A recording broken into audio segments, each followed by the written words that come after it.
It's summer, and a lot of you guys are starting to get out of school or get out of college, and you're ready to pack up your stuff and head out to the airsoft field. And while the enemy that you're probably focused on is the enemy at the end of your barrel, an enemy that we should all be focusing on as players is heat. So in today's video, I want to talk to you guys about how I personally prepare for summer airsoft and how I beat the heat on the airsoft field. What's up, Airsofters? My name is Lane, and welcome back to the BB Warrior. We're here to help you have a better time both on and off the airsofting field through our educational content. And if you enjoy videos like these, we'd love it if you joined our community, bring that subscribe button down below, and while you're at it, make sure to hit the bell icon next to it for updates when we post new videos every Friday here on the channel. So personally, I'm a believer that the summer is harder to adapt to than the winter. And while that does sound a little bit strange, let me put it this way. It's easier to tell when you're cold, it's easier to tell when you're starting to get frostbite, than it is to tell when you're overheating. Heat is one of those things that can kind of play around with your mind and really make you think that, hey, I'm not as bad as I actually am. So I've always been very cautious about the heat. So the first thing that I want to talk about how I personally prepare for summer airsoft is I adapt my kit accordingly to not only the game and the type of environment that I'm going to be in, but as well to the heat. So the main goal for my kits when I build them for the summer is I need it to be breathable. I need to be able to get air, I need to be able to get just breathability throughout my kit to make sure that I'm going to be the most comfortable, especially in those really hot and humid days on the airsofting field. So typically what I immediately like to do is switch over to either a combat shirt or even an Under Armour shirt. Now, I like the Under Armour shirts a lot because Under Armour themselves makes a line of clothing that comes in olive drab and coyote tan. So if you're at an event that does require like a green versus tan uniform, you're still going to be identifiable based off what you're wearing, excuse me. However, if you don't want to wear that, or you just want a little bit more coverage on your body for BBs, if you're going to like a really up close and personal field, combat shirts are a great option. Having the, the moisture wicking center, which is on a lot of airsoft combat shirts like TMC or Samapo even, I believe, uses kind of like a Under Armour-y type material in the center. But even the more advanced combat shirts like Cry, First Spear, Patagonia, those are all going to be better at, wicking moisture away from your body and getting more airflow to your chest. Now, something I would recommend, if you have the ability to do so, is ditch your plate carrier and ditch your helmet in favor of a chest rig and either a boonie or a ball cap. And the reason why I say that is, one, I feel like people with plate carriers tend to overload it and carry more than they actually need. But at the same time, again, it's just going to increase your breathability, especially if you're using a chest rig. You're going to have your whole back exposed for, air to get up in there. It's going to help cool your body off. And overall, it's going to make you in a more comfortable situation. Now, you should be thinking about, hey, how can I carry water on myself while using a smaller rig? However, that's something that you're going to have to base off of what you carry onto the airsofting field and what your needs are. So the way that I like to set up my rig in like my chest rig for the summer is I think about how many mags am I actually going to need, because I could, if I wanted to, I could carry 8 mags in my Mayflower chest rig, for example. Do I need to carry 8 mags to most of the games I'm going to? Absolutely not. So what I personally like to do is I'll wear my chest rig, and I wear my little Spirit of Systems chest rig. Holds, 3 rifle magazine pouches, or it has 3 rifle magazines pouches, so I can hold 3 M4 mags, I can hold 2 pistol mags, and then I have a small general purpose pouch, which is the Spirit of Systems sack.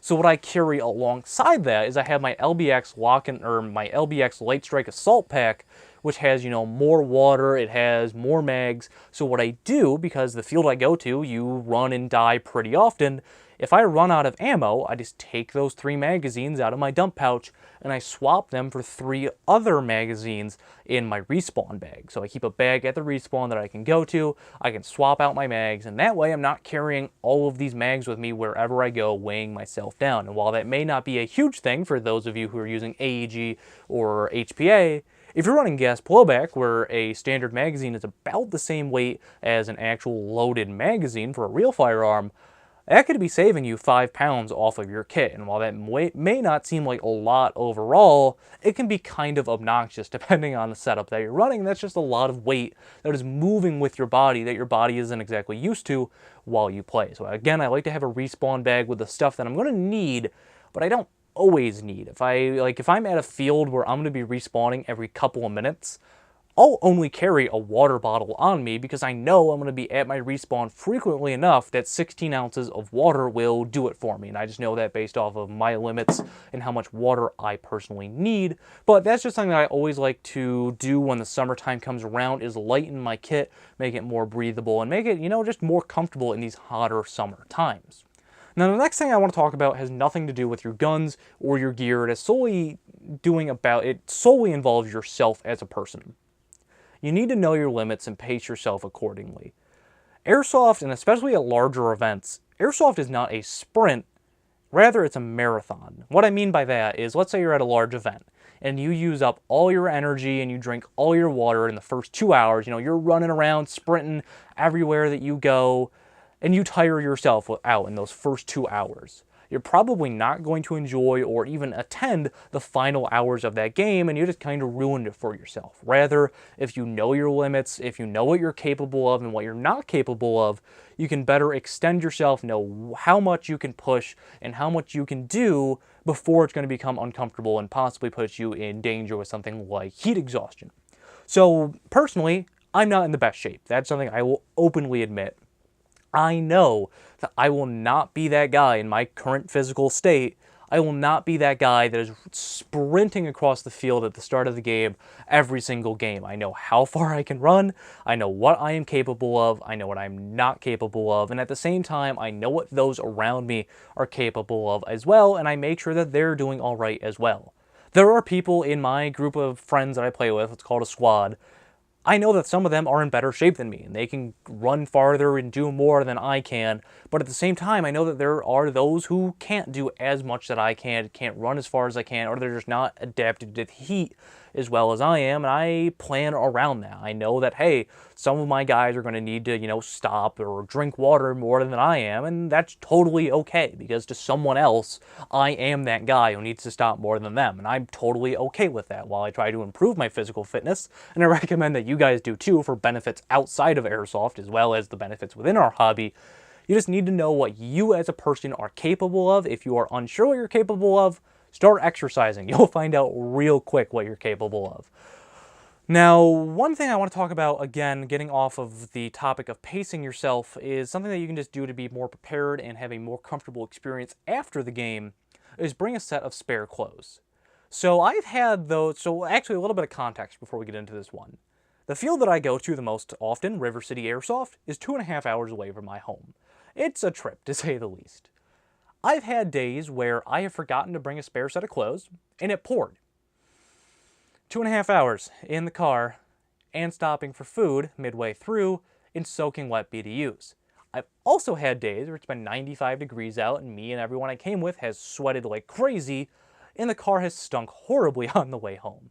So I guess what I'm trying to say with this is, by bringing a set of clothes, one, you're going to be infinitely more comfortable. You're going to be able to bring something that is going to be better for the heat. So like typically what I like to bring, as soon as I'm done with the day, I put my gun away and everything like that, I immediately change into basketball shorts, a very lightweight t-shirt, a hat, and then either sandals or even Crocs. I look ridiculous. I know that I look ridiculous after games, but at the same time, I'm comfortable. My body is able to get more airflow to it, and overall, it's just going to be a much more comfortable experience for that car ride home. And it doesn't matter, how far away you're going. You're going to want to get out of those disgusting clothes because they're either caked in mud or drenched in your sweat, and that's just kind of gross, let's be completely honest. So as soon as the day is over, I take off my boots, socks, clothes, put it all in a big garbage bag and switch into something a little bit more comfortable, and that just makes the experience after a whole lot better experience. So the final thing I want to talk about in today's video is something that should be obvious, however, I can't believe that I still have to mention it because people still forget this item. Bring water. I cannot tell you how many times I've been to Airsoft games, even national ops. Like these huge games where everyone's all hyped up, yeah, I'm so milsim, I didn't bring a drop of water with me. Bring water to Airsoft. How much water? I can't answer that question because, again, everyone's body is different. Everyone, reacts to heat differently. So you got to learn your limits. Again, if you're trying to learn your limits, try exercising outside of Airsoft. It's a pretty good life hack. But I know for myself, I need anywhere from 3 liters to a gallon of water during a typical game. So I bring 3 liters to a gallon of water for myself, and I typically bring more for, other people who are going to be unprepared. So just know your limits and eat somewhat healthy. I mean, it's probably not a good idea to stop at McDonald's right before you go run around in 95-degree heat at 100% humidity like it often is here in upstate New York. So just think, I guess, is the thing I'm trying to say. A lot of the stuff isn't very hard. Don't over-encumber yourself. Don't push yourself too hard. Pack light and drink water. While it may be kind of simple in retrospect, I can't tell you how many times I've seen people forget these pretty basic things and end up being pretty uncomfortable or even going through heat exhaustion, which, spoiler alert, sucks from personal experience. But yeah, guys, those are just a few of the ways that I personally like to prepare for summer airsoft. I want to know, what do you do to prepare for summer airsoft? Do you change your kit up? Do you like to exercise more? That's probably a pretty good idea that I should be following myself. But make sure to let me know what you do to prepare for summer airsoft down in the comments below. But that's going to do it for today's video. Thank you so much for staying until the end. Again, if this was your first time here and you enjoyed this video, I'd love it if you joined our community by hitting that subscribe button down below for brand new videos just like this one every single Friday here on the channel. If you'd like to communicate with me a little bit more, make sure to check me out on social media. I'm on Facebook, Instagram, and Twitter. Links for all of those will be down in the description below. But this has been Lane from the BB Warrior discussing how I prepare for summertime airsoft, and I will see you all next time.